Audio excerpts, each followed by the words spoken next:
Hey there, folks. It is time for Vitruvian book review number 24 for 2021.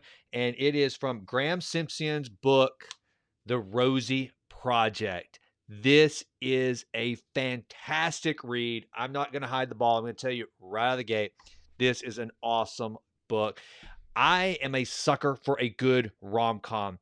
When it comes to movies, I love Notting Hill, My Best Friend's Wedding, pretty much anything with Patrick Dempsey or Ryan Reynolds. Ooh, the Proposal, fantastic. You got Ryan Reynolds, you got Sandra Bullock, you got Craig T. Nelson, you got Alaska, you got a little fluffy white dog, you got Betty White, for crying out loud. Okay, but that's not what this is about. This isn't about The Proposal. This is about rom-coms and a great freaking book. So the book is and here's another thing too that I love about the book is that it's not just another rom-com trying to be another rom-com. It actually acknowledges the fact that it is a romantic comedy and it has roots in romantic comedies.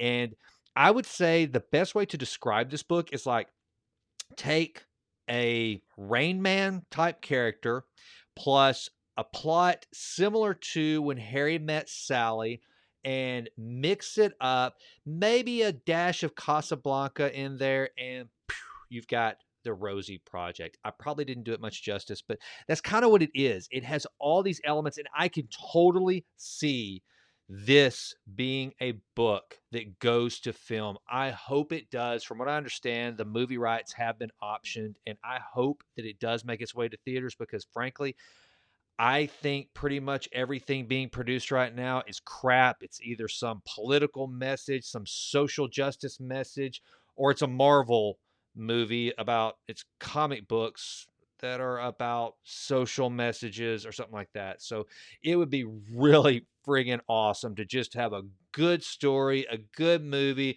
that has one purpose, not to change the world, not to change lives, not to change perceptions, but just to actually enter freaking tain us. Wouldn't that be novel and cool? Well, the Rosie Project has the opportunity to do that. And the way I see it, I think that you could throw in like this book is made for Hugh Jackman, Russell Crowe. I don't know who would play the main female character, but there are some great characters in this book. So here's the deal. You have Don, the main character of the book, who's this quirky, totally socially, he's a social misfit is what he is. And what I mean by that, he's a very intellectual guy. He's very calculated in every single thing he does, almost to the point of having. And it's interesting. The book starts out with Don, who is a professor. He's a PhD, and he's actually at this conference talking about Asperger's, and you get the sense that he himself actually has some of the qualities of someone that has Asperger's. And because he's very he has really limited ability to feel emotion, which he acknowledges.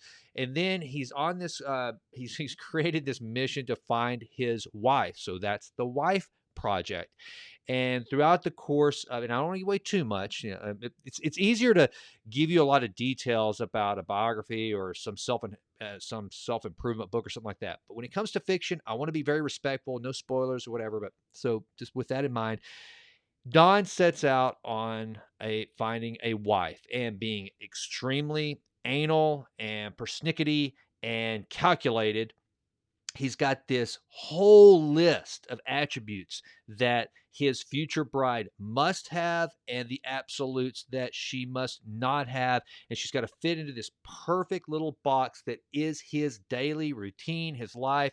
The number one thing she cannot do, she cannot smoke, she cannot do a lot of different things that he has listed out. It's a whole inventory of things that she has to meet with regard to her behavior, her characteristics before she can be met in the before she meets the criteria for the wife project. And so that in and of itself, watching him go through this process of he creates an actual questionnaire for his potential brides to actually fill out, and some of the answers that he receives or during the process of giving the questionnaire, it's funny, it's quirky, it's funny. Don is a great character. Graeme Simsion, well done developing the character of Don. And it's really cool because I once knew a guy that was a Don, totally, completely sweet, kind person, but had no ability to had no filter, no understanding of human interaction. And the cool thing was, he may hurt your feelings, but you're not going to hurt his. You could go back at him just as hard because he didn't feel the pain any more than he meant to give the pain, whenever he would just be very blunt and direct. And so that's who Don is. And then he crosses paths almost haphazardly, which is kind of the way romantic comedies happen, right?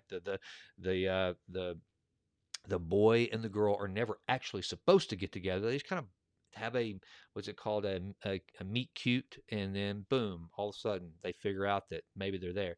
And I won't even tell you whether or not the Rosie Project ends up with Don finding a wife or not. That kind of spoil it. You're probably going to expect him to throughout the book, but maybe he does, maybe he doesn't.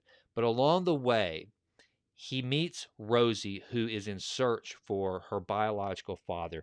It's kind of a, and it's set in Australia. That comes to the States, to New York, but it is set in Australia, so it kind of gives you that Mamma Mia type feel. Whenever, as you recall, in the plot of that story, the girl is trying to figure out who her real dad is on her wedding day.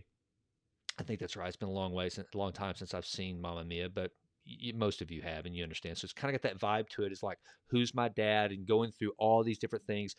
Don is a geneticist, and so he has the ability to do genetic tracing. So the two of them partner up for the Rosie Project, which is to figure out who is Rosie's biological father. And that brings on a whole slew of mishaps and adventures, that and some errors of judgment and comedy that is really a creative way to do it. And so I think that you will really enjoy that part of the book. And then there's also, as is the case with Think As Good As It Gets, Jack Nicholson's character, how he kind of realizes that there are other human beings walking the earth, and we are a part of a society. And so to better interact, and maybe to complete one's life and find a real partner that you can spend life with, you may have to make some adjustments to your behaviors and your thoughts and your views. Very similar. There was definitely some legacy drawn from As Good As It Gets, which the book acknowledges in here, which is very cool. It's so cool that what Graeme Simsion did was, whenever he took ideas from different elements of movie, or or whatever stories that have been told, he acknowledged it. He gave them credit in the book, and in a very cool way. So I really like that. I hate when someone rips some. There's nothing new under the sun, right? So when somebody rips something else off and tries to just throw it out there as it's theirs, they thought of it, it's kind of annoying. He doesn't do that. He pays homage to these great romantic movies and comedies that obviously influenced this story. I give it 2 thumbs up. It's a fun, quick read. And listen, I am a guy that's not a big fiction reader. If I'm coming on here talking really positively and enthusiastically about a fictional book, it must have been pretty darn good, because I'm just not. I don't read a lot just for the pure entertainment of it. I always think I have to be learning something, and so I was so happy to have taken a break from that to read this book. And it was kind of funny too, because my daughters and my wife both told me, there's some elements of Dawn in you, Dad. And that's probably true. I mean, I like to do the same things in the same day. I have a grid here with my daily scorecard, and yeah, I get it. So maybe I related to Dawn's character to a certain degree, and that's why I liked it so much. But to sum it up, I would say this: if you want just a good, fun, lighthearted, very well written, very good character development story, then the Rosie Project is for you. I hope this becomes a movie, and it's one of those too that it's the idea. I know I keep saying I want it to become a movie. It's so easy to imagine the characters that would play in this if it were to come to film, and I just hope it does. I'm in. I don't go to the movies. I hate going to the movies, but this is one that I actually would sit through. So with that, check out the Rosie Project. It is so very good. And thanks for checking out yet another Vitruvian book review. I will be coming back with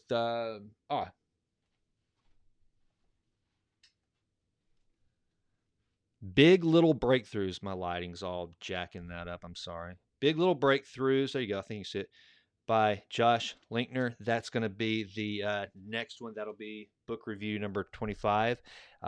Great book. Great read on just some very small, impactful things you can incorporate in your life to innovate and to move forward. So great little book. So that will be Vitruvian book review number 25. But until then, go grab a copy of the Rosie Project. There, I've got a picture of it. I'm doubling it up there. I think you'll really enjoy it. And thanks for checking it out. Also, please do me a favor. Go to jasonrightnow.com and subscribe to the Vitruvian Letter. That's where I talk about books, essays I'm writing, different things I'm experimenting with to improve always and always, which you know is the Vitruvian motto. So please, please, please, jasonrightnow.com. Subscribe to the newsletter. Check out what I've got going on there. And if you ever need any personal coaching or whatever, I do that too. But this isn't a sales pitch. I just want you to get the newsletter to check that out. And then also some news. I have a book of my own that I am wrapping up. Hopefully, I will have that in my editor's hands by the end of the year. Definitely. Well, it's before then. So hopefully we'll have it published by Q1 of next year. I'm really excited about that. So be looking for that. And with that, keep reading. And thanks for tuning in to yet another Vitruvian book review. Oh gosh. And please go to iTunes and consider listening to The Jason Wright Show. That's my podcast where I have amazing guests that are doing amazing things, from a world-class cellist to comedians to other New York Times bestselling authors to professional baseball players. I've got them all, man. I try to bring everyone to the table that is going to help me improve always, and therefore hopefully that'll spill over and benefit you as well. So please consider checking out the Jason Wright podcast. I would be very grateful. With that, I'm out. Have a great day.